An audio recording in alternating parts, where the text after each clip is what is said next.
Halo, selamat pagi teman-teman, Bapak Guru hebat dimanapun Anda berada. Selamat pagi, semangat dalam Pekan Bukti Karya yang sedang diselenggarakan oleh platform Merdeka Mengajar.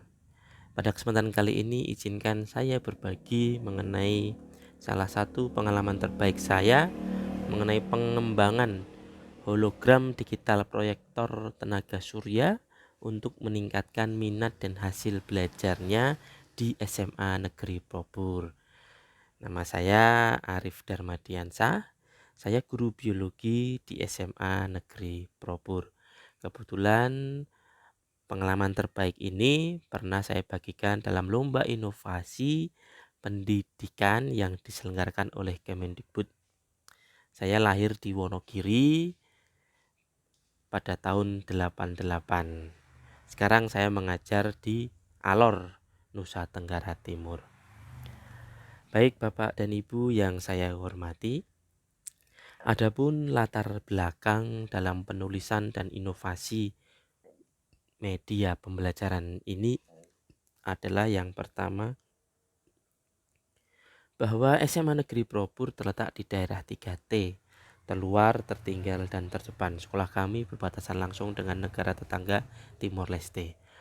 Bahkan dari daerah kami hanya 3 jam ke Dili Timor Leste daripada ke Kupang. Itu seperti 5 jam 12 jam menggunakan kapal laut, jadi lebih dekat ke Timor Leste. Hal tersebut berdampak pada fasilitas sekolah yang masih sangat minim, terutama pada saat itu sekolah kami tidak ada listrik dan tidak ada internet. Dari minimnya sarana dan prasarana sekolah berdampak pada kualitas pembelajaran yang masih rendah. Dalam hal ini adalah minat dan hasil belajar siswa rendah untuk mata pelajaran biologi. Sehingga dari penulis, dari kami memikirkan perlu ada inovasi pembelajaran untuk meningkatkan kualitas pembelajaran tersebut.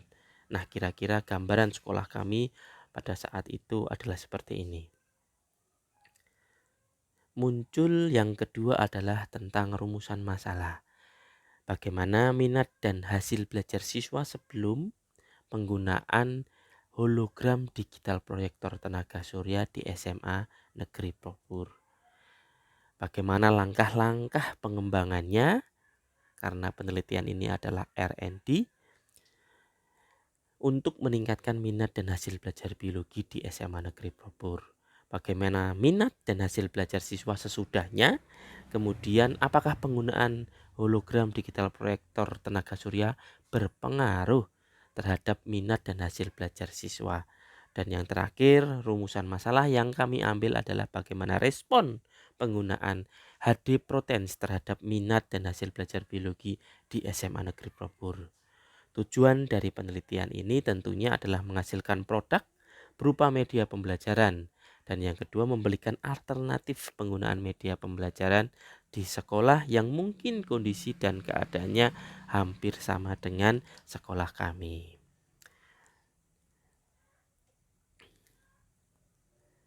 Adapun kajian pustaka pada penelitian ini berupa media pembelajaran, minat hasil belajar, hologram digital proyektor tenaga surya, hologram proyektor tenaga digital proyektor tenaga surya, dan pengembangannya bagaimana. Pada metodologi penelitian, kami pendekatannya menggunakan R&D. Adapun tahap penelitian R&D yang kami ambil mengikuti dari Bapak Sugiono. Ada 10 tahapan kira-kira. Yang pertama mengenai potensi dan masalah, pengumpulan data, desain produk, validasi desain, revisi desain, uji coba awal, revisi, kemudian uji coba lapangan, revisi, kemudian dianggap sebagai produk jadi. Setting penelitian, tempat penelitiannya di SMA Negeri Probur. Waktu penelitian ini pada semester Gasal, materi klasifikasi makhluk hidup di kelas 10. Subjek penelitiannya, populasi sampelnya di kelas 10. Teknik pengambilan datanya, data tanggapan siswa yang diambil kemudian data hasil belajar siswa, kemudian data kelayakan media dari ahli, kemudian data pengaruh penggunaan hologram digital proyektor tenaga surya, kemudian data respon penggunaan HD Protens. Analisis datanya dengan menggunakan deskriptif kualitatif. Hasil dan pembahasan. Adapun hasil analisis minat dan hasil belajar sebelum dan sesudah saat uji coba kecil dan uji coba skala luas. Didapat bahwa minat belajar yang pertama bahwa tidak terdapat masih tidak minat, itu masih cukup banyak ya. Kemudian pada kurang minat itu juga masih banyak, bahkan sebanyak 42 sangat minat itu pada warna hijau pada uji coba skala luas.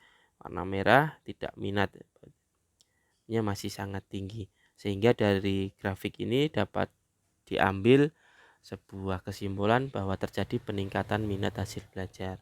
Untuk kentuntasan klasikal sebelumnya sebesar 35%, kemudian pada uji coba kecil naik 57%, dan pada uji coba secara luas naik menjadi 63%. Hasil dan pembahasan dalam tahap pengembangan media pembelajaran, bahwa masalahnya sangat sedikit atau masih sangat minim media dan sarana prasarana sekolah. Tidak ada sinyal, tidak ada listrik. Kemudian saya melihat ada potensi kardus, potensi mika yang digunakan sebagai salah satu bahan untuk membuat media. Kemudian dikumpulkan data dan kemudian tahap desain. Hasil dan pembahasan dalam tahap pengembangan media pembelajaran HD Protens dalam ini adalah validasi ahli, didapatkan rata-rata skor yang cukup tinggi, hanya 2 aspek yaitu kejelasan uraian dan kedalaman materi yang mendapatkan skor 2. Selainnya itu mendapatkan skor 3 rata-rata, dan ada yang mendapatkan skor 2,5 pada rata-ratanya 2,7 sekian. Ahli materi. Untuk validasi ahli media didapatkan rata-rata sekitar 2,7, mendapatkan nilai untuk layout, visual dan audio dengan nilai 2, dan yang lainnya mendapatkan aspek lainnya mendapatkan nilai 3. Ini beberapa perbaikan saat validasi ahli dan validasi materi. Contohnya ada revisi tentang materinya yaitu Porifera, menjelaskan di situ kurang lengkap, kemudian diperbaiki. Tampilan medianya juga demikian. Ini tampilan revisi awal, kemudian perbaikan. Yang pertama tidak menggunakan ujung ya, limasnya tumpul. Kemudian ada perbaikan, ada audio yang kita perbaiki, volumenya kurang tinggi sehingga kita bisa menambah volumenya sehingga tampilannya akan lebih interaktif. Tampilan media yang sudah jadi, hologram digital proyektor yang sudah jadi, ini tampilannya seperti itu yang di atas ya. Ini yang hologramnya yang di atas. Pemanfaatan medianya, hasil dokumentasi pada siswa, dokumentasinya seperti itu. Hasil analisis pengaruh penggunaan HD Protens, keberminatannya dari kelas kontrol yang tidak diterapkan media ini dan kelas perlakuan yang diterapkan atau kelas treatment yang menggunakan media ini, terjadi penaikan yang cukup signifikan. KKM di kelas kontrol 35, kemudian di kelas perlakuan 60.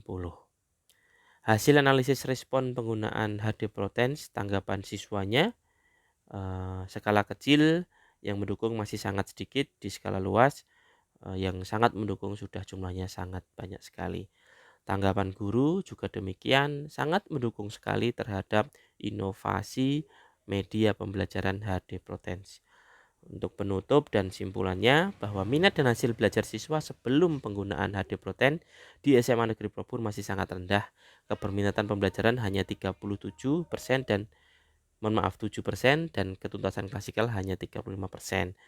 HD% untuk meningkatkan minat dan hasil belajar biologi sangat layak untuk dikembangkan berdasarkan hasil validasi ahli. Minat dan hasil belajar siswa sesudah penggunaan HD Proten di SMA Probur mengalami peningkatan. Keberminatan pembelajaran 93% dan ketuntasan klasikal meningkat menjadi 60%. Pengaruh penggunaan HD Proten terhadap minat dan hasil belajar biologi sangat besar. Respon terhadap minat dan hasil belajar biologi dalam penggunaan HD Proten 100% sangat mendukung. Direkomendasikan untuk dilakukan penelitian lebih lanjut, yaitu tahap produksi, massal, mungkin, dan implementasikan dengan sampel yang lebih luas dengan kondisi dan keadaan sekolah yang mungkin sama dengan keadaan kami. Digital proyektor perlu dikembangkan lebih lanjut dengan berbagai macam perbaikan dan peningkatan kualitas baik dari segi kelengkapan materi maupun penyajian. Terima kasih. Mungkin sedikit kurangnya seperti itu yang bisa saya sampaikan. Ada beberapa miss yang mungkin saya sampaikan karena ini cukup lama. Saya publikasikan baru sekarang dalam bentuk video dalam menyambut PMM, Pekan Bukti Karya, yang diselenggarakan oleh platform Merdeka Mengajar. Adapun artikel ilmiahnya sudah saya upload di Bukti Karya Ilmiah yang lain yang mungkin teman-teman bisa download untuk detail dan lebih lengkapnya. Mohon maaf, itu yang bisa kami sampaikan. Terima kasih dan semoga bermanfaat. Selamat siang teman-teman semuanya.